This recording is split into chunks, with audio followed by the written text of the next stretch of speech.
Meus caros, tudo bem com vocês? Professor Guilherme Cassi falando. E aqui damos início então ao nosso primeiro vídeo acerca da disciplina Direito dos Contratos. Como já apresentado aos senhores, nós aproveitaremos toda a base construída já em sala de aula, no que diz respeito aos conceitos iniciais de direito dos contratos, então esse suporte necessário ao desenvolvimento da nossa disciplina, e a partir de agora, durante o período que estivermos remotamente, poderemos tratar alguns assuntos diversos.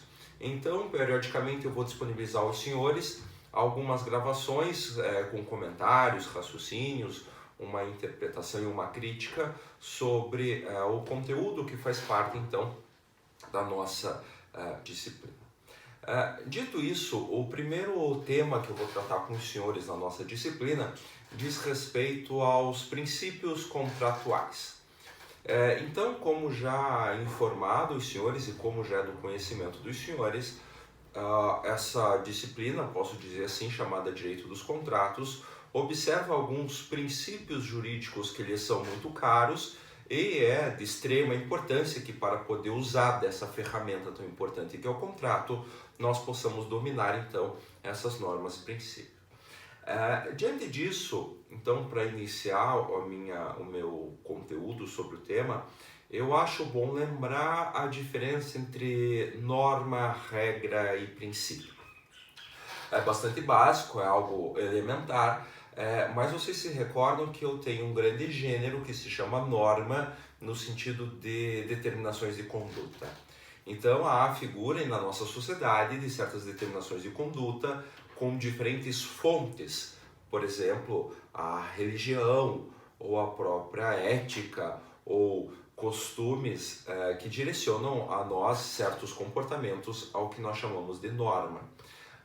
Porém, há certas normas advindas do Estado, desse poder constituído chamado Estado, e essas normas advindas do Estado são consideradas, segundo o nosso regramento, como normas jurídicas, na medida em que são essas normas estatais que têm a coercibilidade, no sentido de, caso descumpridas ou caso não seguida a normativa trazida então pelo Estado, há a possibilidade de cumprimento forçado, por isso que nós as chamamos de normas jurídicas. Há alguns países com regramento diverso, em que normas, por exemplo, normas de cunho religioso, são de pronto também normas consideradas jurídicas. Diante desse raciocínio, então, norma se trata de um gênero que eu tenho duas espécies. Norma pode ser norma-regra ou norma pode ser norma-princípio. A diferença também é bastante básica, no sentido de que norma-regra é dotada de maior grau de especificidade. Então, pega-se ou tem-se uma situação hipotética, aquilo inclusive que Pontes de Miranda chamava de suporte fático, uma situação hipotética específica trazida pela norma, e a ela lhe comina uma consequência, que pode ser uma permissão, uma proibição ou uma obrigatoriedade. Então, quando eu tenho as regras, eu tenho necessariamente uma situação hipotética especificada na legislação que traz, então, uma consequência. Tanto é assim que nas regras eu tenho um exercício de subsunção. Pego um determinado regramento, uma regra, e aplico um determinado caso concreto que corresponde ao suporte fático trazido pela norma. Já os princípios são diferentes. Eu costumo dizer que os princípios são a transformação em norma jurídica de valores sociais. Então eu tenho certos valores, certas diretrizes que são caras a uma determinada comunidade ou mais amplamente uma determinada sociedade e foram transformados então por uma opção política em normas de cunho jurídico. Porém, esses princípios, diferentemente das regras, não são voltadas ou não contêm um suporte fático, uma situação hipotética, fechada, a qual se aplica aquela norma jurídica. Então é um valor que tem uma permeabilidade maior a um grande número de situações e não a um caso concreto. Ademais, quando falamos da aplicação de princípios, falamos não de subsunção, mas sim de ponderação da aplicação dos princípios aos casos concretos. Feita essa distinção preliminar e inicial, nós temos no direito contratual muitas regras acerca dos contratos. Os casos são muitos, por exemplo, no que diz respeito à formação do contrato, que a proposta vincula o proponente, trata-se de uma regra contratual. Por outro lado, nós temos alguns princípios aplicáveis aos contratos, e esses princípios eles são de grande importância. São de grande importância porque eles norteiam a própria aplicação das regras previstas na legislação e também norteiam e, de certa forma, limitam as próprias regras negociais, aquelas que serão criadas pelos sujeitos quando da formalização do negócio jurídico, que é o contrato. Então, diante dessa importância dos princípios, é que nós temos essa primeira aula em que nós vamos definir alguns, ou os principais, sob o meu ponto de vista, princípios aplicados ao direito contratual. São eles, e eu vou gravar alguns vídeos, então, com esses princípios. O primeiro que nós vamos conversar é o princípio da dignidade da pessoa humana, que é um princípio geral do direito previsto na Constituição Federal, que tem aplicação também ao direito dos contratos. Em seguida, falaremos de 3 outros princípios, que são princípios, podem ser ditos clássicos: o princípio da força obrigatória dos contratos, o princípio da autonomia contratual e, por terceiro, o princípio da relatividade subjetiva dos contratos.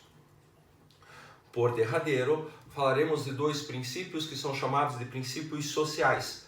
O princípio da boa-fé objetiva, prevista lá no artigo 422 do Código Civil, assim como o princípio da função social dos contratos.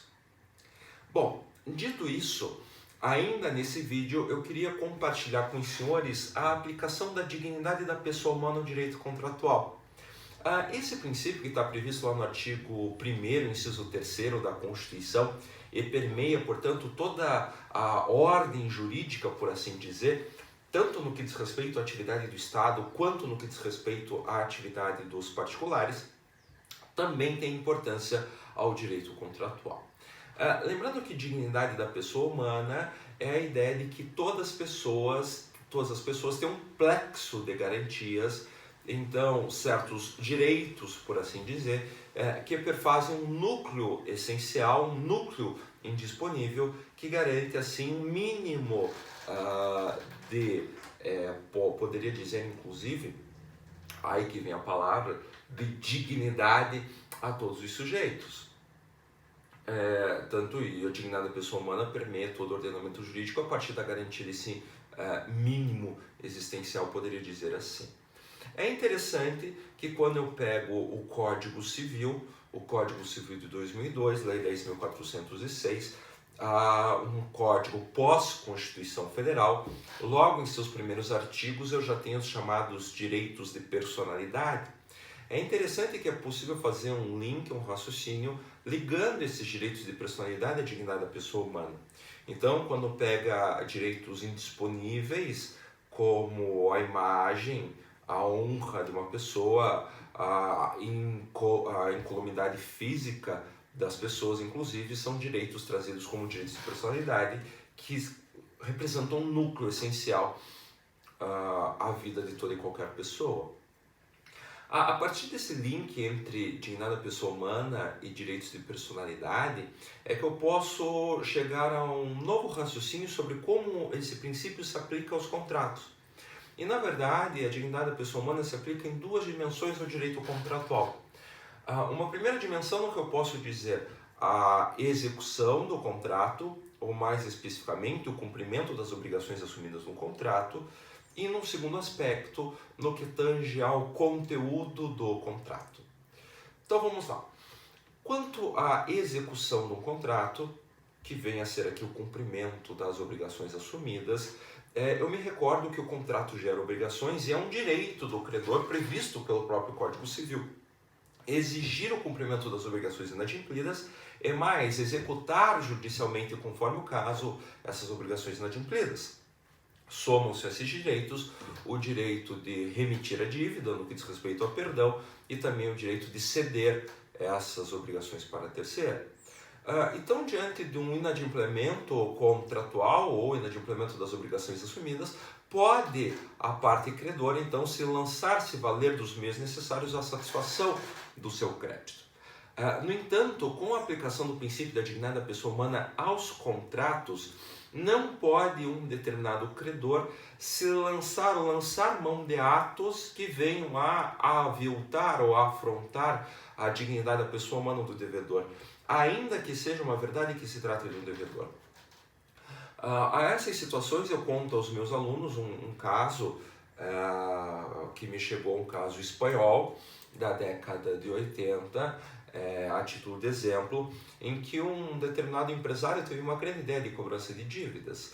Ele contratou algumas pessoas, que eram os atores, e vestia essas pessoas com fantasias da Pantera Cor-de-Rosa do desenho, igual esses cidadãos que trabalham vendendo algodão doce na praia. No entanto, ele pegava esses atores, vestia de Pantera Cor-de-Rosa e pegava uma mala 007, e qualquer sujeito que contratasse esse empresário poderia então pegar uma dessas Panteras Cor-de-Rosa, que esse sujeito ele seguiria o devedor do contratante para onde ele fosse, como se fosse aqueles sombras da Rua 15. Ou a Pantera Cor-de-Rosa ficava na casa do sujeito aguardando então que ele saísse de sua residência, e para todo lugar que ele fosse, por exemplo em Madrid, numa praça, a Pantera Cor-de-Rosa estaria atrás, e assim continuaria até que existisse o cumprimento da obrigação. Nesse caso, se você estivesse andando por uma praça, por uma rua, e visse um sujeito com uma Pantera Cor-de-Rosa atrás, você já saberia de pronto que se trataria de um devedor de uma obrigação. Essa prática foi proibida, e talvez você possa concordar comigo que violava a dignidade do devedor, que era exposto de maneira vexatória pelo não cumprimento de um contrato.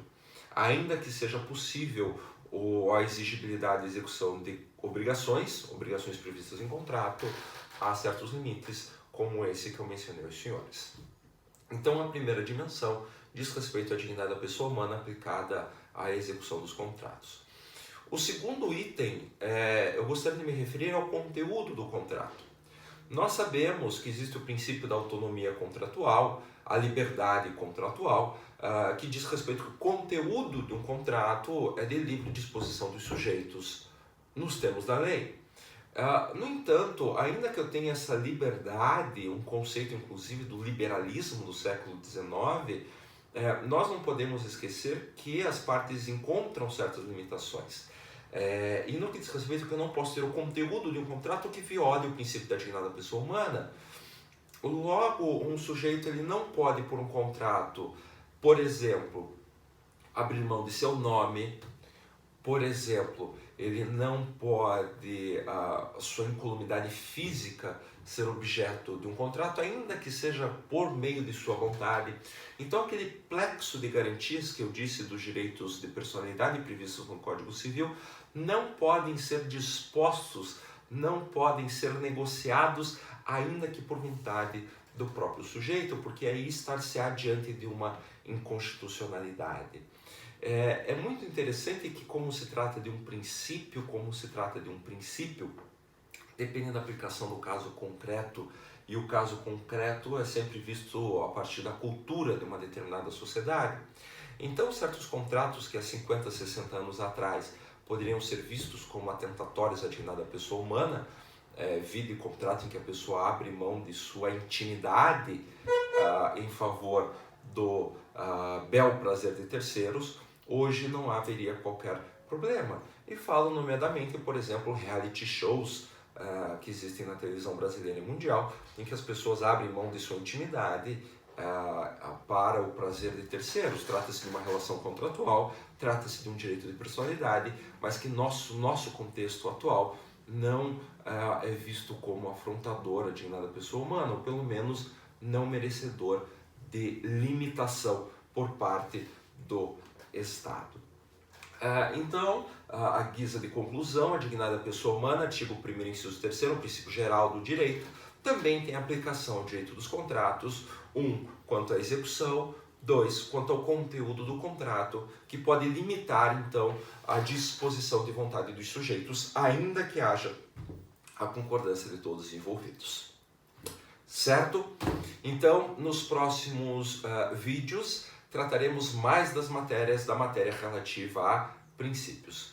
Fique de olho, curta o canal e conte para os colegas, que agora o professor também é youtuber jurídico. Um abraço.